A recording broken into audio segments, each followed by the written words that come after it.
breastfeeding her baby in a Target store in Connecticut says that she was verbally assaulted by a man who told her nursing in public is disgusting. Jessie Marr says as the man was cursing at her, she took out her cell phone and captured other customers and store employees coming to her defense.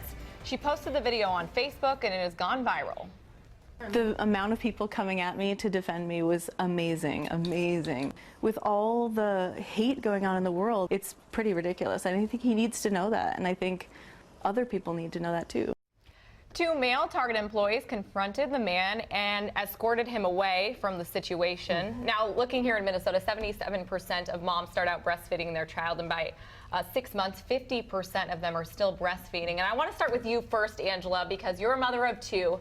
And you breastfed both of your children. So when you see this situation, what first comes to mind? First thing is I remember the sleep deprivation that I kind of don't remember that whole time period. But, you know, it is, you know, for the benefit of the child. It's so much healthier for the child, as women know, and you're encouraged to do it by your doctors and nurses that you work with. But, you know, I think we have to recognize that we live in a world where there are a lot of angry people. And so you have to, you know, sort of, I guess, assess an environment that you're in and determine, you know, could this be a good place to do this, or might somebody come at me in that way? Because there are many places you can go and do it in private, or, you know, many methods to cover the child and yourself, so that it may not really be apparent to anyone that you're doing. Molly, your mom is a lactation specialist, funny enough. She has a lot to say about this one. Yeah, and I thought that the blanket, a lot of people say, you know, cover up, use the blanket, and she had something kind of funny to say. Yeah, well, and I said, you know, she was exposed, but you can't really control whether or not the child's going to brush the blanket off. But she did say to me, would you like eating with a blanket over your head? And the bottom line, I think, is that it's not indecent, it's not obscene, it's natural. And moms feed their babies when they need to eat, and they shouldn't be shamed in public. And this guy was ridiculous. He got so angry.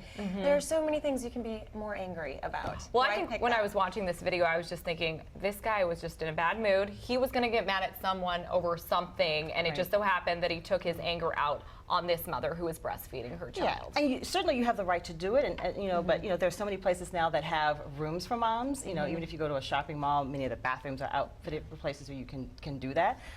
So it's a tough one. I'm always aware, you know, that there are a lot of people who make bad choices and who are mean and mean-spirited. So I'm very cautious, even just by myself, like how I behave in public. I think that's a very smart way to approach it, but it is, for me, a little disheartening in a way, because we see cleavage everywhere. Especially here. Oh my gosh, it's all over billboards. I mean, you see just a Victoria's Secret ad. So it's funny that it is so. That's okay, but God forbid you want to feed your baby. That's obscene. I mean, that's. I'm happy people came to her defense, so she knew that there are a lot of people who support her. There's a silver lining. There is.